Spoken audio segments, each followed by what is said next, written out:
ये कहानी मैं एक 26 साल की लड़की के पॉइंट ऑफ व्यू से बता रहा हूँ। कॉलेज के बाद मैंने एक रेस्टोरेंट में नाइट शिफ्ट करनी स्टार्ट कर दी थी और उधर मेरी एक दोस्त भी काम करती थी। ऐसे ही एक रात मैं रोज की तरह अपनी नाइट शिफ्ट के लिए उस रेस्टोरेंट में जाने लगी। वो मेरी बेस्ट फ्रेंड थी और उसका नाम श्वेता था।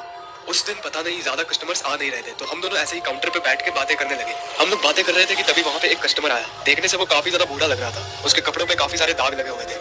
खैर, हमें उससे क्या ही मतलब था। वो कस्टमर हमारे काउंटर के पास आया और उसने कुछ स्नैक्स ऑर्डर किए, but I don't know why, लेकिन मुझे वो आदमी काफी ज्यादा अजीब लग रहा था। उस आदमी ने अपना खाना तो ऑर्डर कर दिया, लेकिन तभी वो काउंटर पे खड़ा रहा। ऐसा लग रहा था जैसे कि वो अपनी ही दुनिया में खोया हुआ है और कुछ सोच रहा है। उसके बाद हमने उसको उसका ऑर्डर दे दिया, लेकिन वो अपने टेबल पे बैठ के उसे खाते हुए भी हमें ही देख रहा था।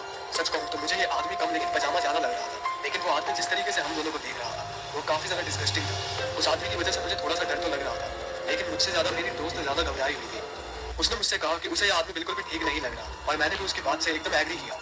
ऐसे ही एक दिन वो आदमी फिर से वहाँ पे आया, लेकिन इस बार वो काफी देर तक उस रेस्टोरेंट में बैठा रहा। ऊपर से बाहर बारिश भी होने लगी, तो इस वजह से हम उसे फोर्स नहीं कर सकते थे उस रेस्टोरेंट से बाहर निकलने के लिए।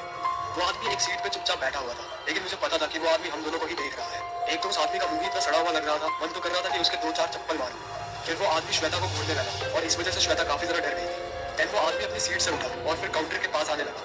फिर वो काउंटर के पास आके खड़ा हो गया, लेकिन वो कुछ बोल नहीं रहा था। मैंने उससे कहा कि क्या आपको कोई मदद चाहिए? उस आदमी ने कहा नहीं, लेकिन फिर वो आदमी हम दोनों को घूरने लगा। मुझे समझ नहीं आया कि मैं आखिर इससे पीछा कैसे छुड़ा। मैंने उससे बस आई कांटेक्ट हटा दिया और मैं अपने डेस्क को देखने लगी। तभी उस आदमी ने मुझसे पूछा कि क्या तुम सिंगल हो, और फिर वो अजीब तरीके से हंसने लग गया। मैंने उसे कोई रिप्लाई ही नहीं दिया। वो हंसे जा रहा था।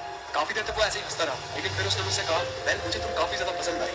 अगर तुम्हें कोई प्रॉब्लम नहीं है तो क्या तुम मुझे अपना व्हाट्सएप का नंबर दे सकती हो? मैं बस तुमसे थोड़ी सी बातें ही करूंगा। ये कहकर वो फिर से वही पागलों वाली हंसी हंसने लगा। मैं उसे अपना घंटा नंबर देने वाली थी। श्वेता इस आदमी के बिहेवियर की वजह से काफी ज्यादा अनकंफर्टेबल फील कर रही थी। मैंने उस आदमी से कहा कि सॉरी सर, हमें अपनी पर्सनल इन्फॉर्मेशन शेयर करना अलाउड नहीं है। फिर वो आदमी मुझसे कहने लगा, मैं तुम्हें एक सीक्रेट बताऊं, मुझे तुम्हारी दोस्त तुमसे भी ज्यादा अच्छी लग रही है। ये कहने के बाद वो श्वेता को एक अजीब से एक्सप्रेशन के साथ देखने लगा। उसकी आंखों की मैं नसें देख सकती थी और ऐसा लग रहा था जैसे कि उसकी आंखें ही बाहर आ जाएंगी। लेकिन इस चीज से श्वेता काफी ज्यादा डर गई थी और अब मुझे भी इस आदमी पे काफी गुस्सा आ रहा था। इतनी देर से हम दोनों का दिमाग खाए जा रहा था। मैंने उस आदमी पे सीधे चिल्लाते हुए कहा, देखो ऐसा है, तुम यहाँ से निकल जाओ, वरना मैं अभी पुलिस को बुलाऊंगी। श्वेता तो इतना ज्यादा डर गई थी कि वो उधर रोने लगी। तभी उस आदमी ने अचानक से टेबल के ऊपर चढ़ के श्वेता का शर्ट पकड़ लिया और ये देख के मैंने उसको जल्दी से एक धक्का मारा, जिससे वो जमीन पे गिर गया।